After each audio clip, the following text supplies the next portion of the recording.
নানা খাতে অভিজ্ঞ প্রবাসীরা অবদান রাখতে পারেন দেশের জাতীয় উন্নয়নে। অবসর গ্রহণের পর বিদেশেই স্থায়ী হওয়া বাংলাদেশিদের জন্য সে সুযোগ ক্ষীণ। সরকারিভাবে ডেটাবেজ তৈরির মাধ্যমে তাদের জাতীয় উন্নয়নে যুক্ত করতে সরকারের প্রতি আহ্বান প্রবাসী জনগোষ্ঠীর। বিশ্বের বিভিন্ন দেশে নানা খাতে মেধাবী ও অভিজ্ঞ প্রবাসী বাংলাদেশিদের অনেকেই কয়েক দশক পার করেছেন সংশ্লিষ্ট পেশায়।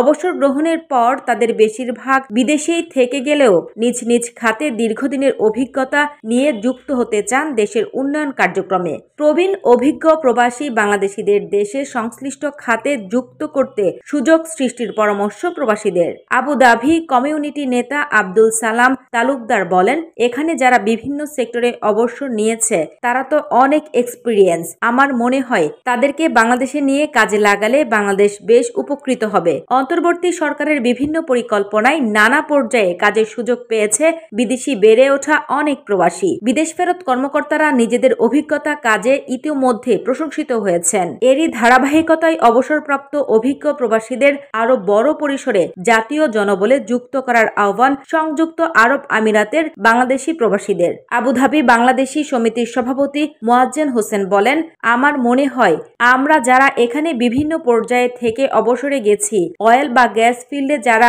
আছেন তাদের অভিজ্ঞতাকে কাজে লাগিয়ে আমাদের দেশের এই সেক্টরগুলোর প্রচুর উন্নয়ন হতে পারে। প্রবাসীরা বলছেন, সরকারি উদ্যোগের ডেটাবেজ তৈরি করে দেশের উন্নয়নে তাদের কাজে লাগানো সম্ভব। কেন্দ্রীয়ভাবে এই উদ্যোগ নিয়ে দেশের বাইরে থাকা বাংলাদেশি মিশনগুলোকে এক্ষেত্রে কাজে লাগানোর পরামর্শ সংশ্লিষ্টদের। আবুধাবি ব্যবসায়ী ও সিআইপি ইউসুফ শরীফ টিপু বলেন, এই স্কিলগুলো কাজে লাগিয়ে আমাদের দেশকে এগিয়ে নেওয়ার জন্য ভবিষ্যৎ প্রজন্মকে এগিয়ে নেওয়া যেতে পারে। আবুধাবি বাংলাদেশ দূতাবাসের রাষ্ট্রদূত তারেক আহমেদ বলেন, এটার জন্য উদ্যোগ নেওয়া যেতে পারে কেন্দ্রীয়ভাবে, তবে সেটা ঢাকা হতে হবে। এটার জন্য কতগুলি মিশনকে সম্পৃক্ত করতে হবে। বিভিন্ন দেশের মিশনগুলোতেও আমাদের প্রফেশনালরা আছেন। প্রবাসীরা বলছেন, বিশ্বের বিভিন্ন দেশে ছড়িয়ে ছিটিয়ে থাকা অভিজ্ঞ প্রবাসীদের মেধা কাজে লাগানোর পরিবেশ তৈরি করা গেলে বাংলাদেশ দীর্ঘমেয়াদে লাভবান হবে।